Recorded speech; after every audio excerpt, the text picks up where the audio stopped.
받은 영혼이 저주가 임하는 것을 말한다 이 말이야. 구속받은 게 다가 아니다 이 말이야.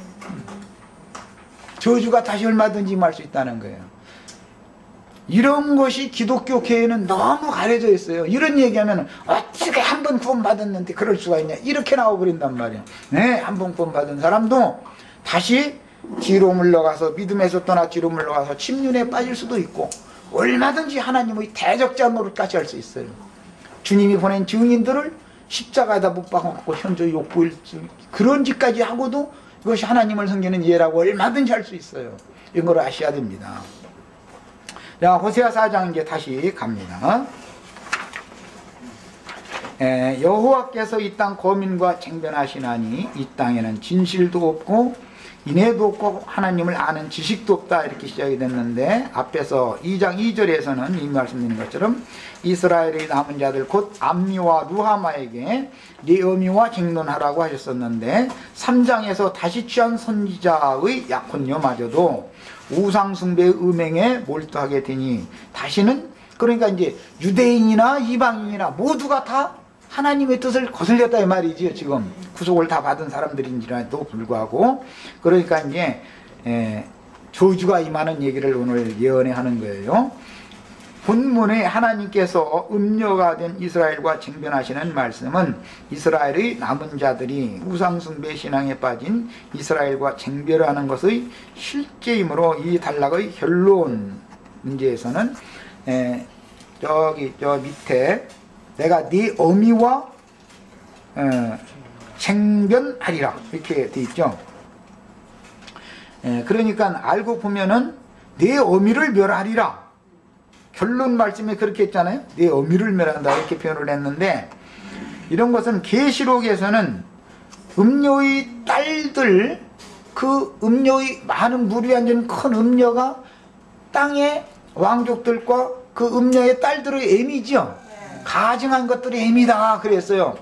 그걸 멸하는 거예요. 계시록에서는 큰 성 바빌론을 멸하는 것으로 이런 말 예언이 실현된다는 걸 알 수가 있는 거예요.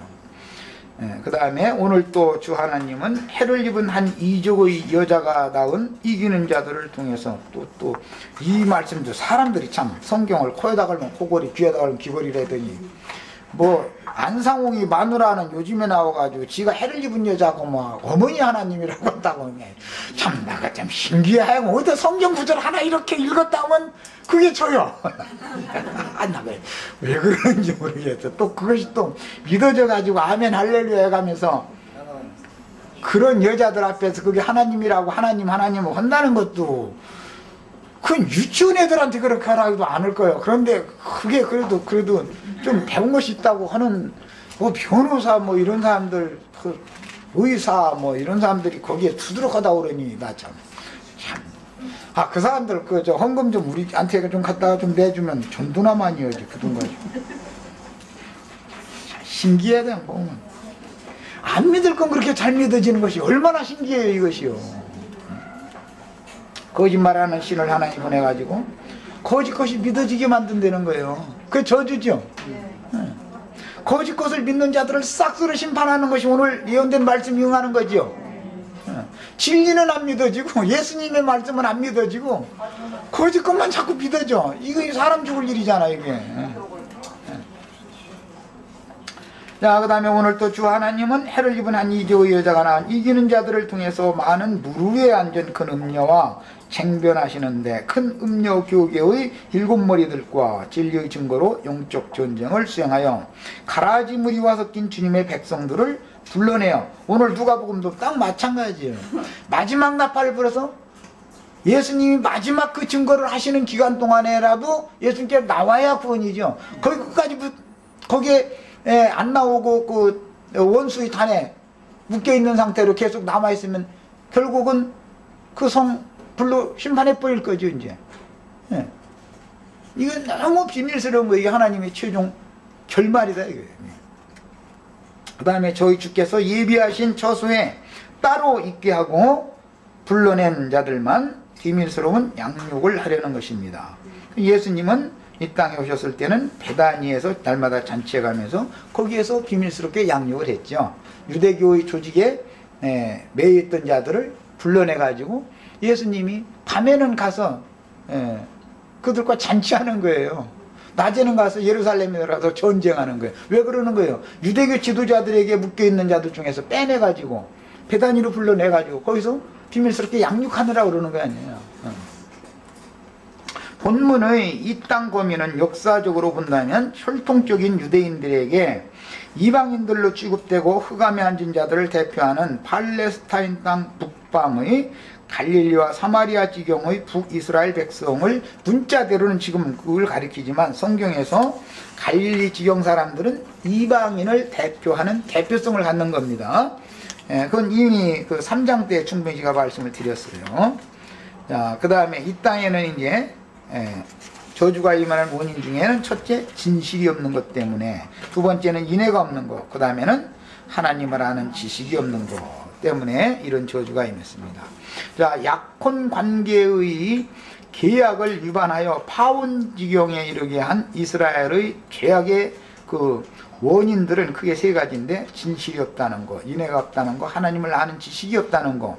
그와 반대로 무엇은 있는 거예요 지금? 저주와 사위와 살인과 투절과 간음과 강포하여 피가 피를 대는 지대에는 이것만 있다 이거예요. 있어야 될 것은 없고 없어야 될 것은 가득 있는 거예요 지금 상황이. 이것은 영적인 타락을 말하는 거다. 이런 것 보고 히브리서에서는 믿음에서 떠나 침륜에 빠졌다. 뒤로 물러가 버렸다 이거예요 전부. 그래가지고 침륜에 빠져버린 거예요. 그래가지고 저는 이미 구원 받아가지고 그냥.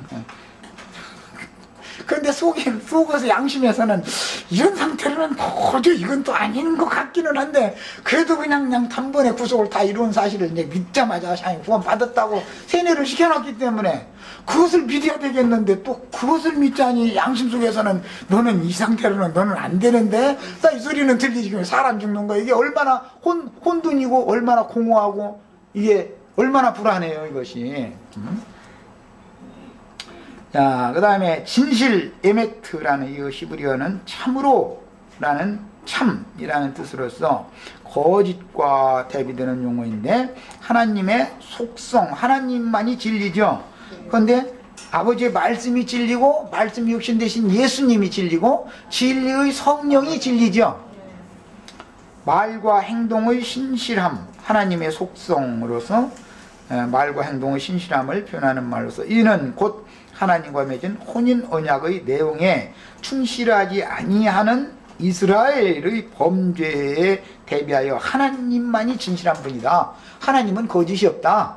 이제 그런 것을 강조하는 표현입니다. 그 다음에 인애가 없다 그랬는데, 인애 이건 히브리 헤세드는 내가 뭐 너무 여러 번 말씀을 드렸으니까, 헤세드라는 말은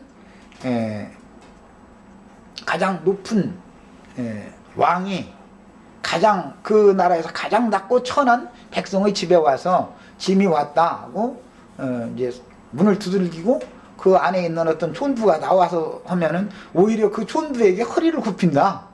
왕이 촌부를 찾아와서 문을 두드렸다가 문을 열고 나오면은 그 촌부 앞에 허리를 굽히는 상태, 이걸 헤세드, 인애라고 그래요.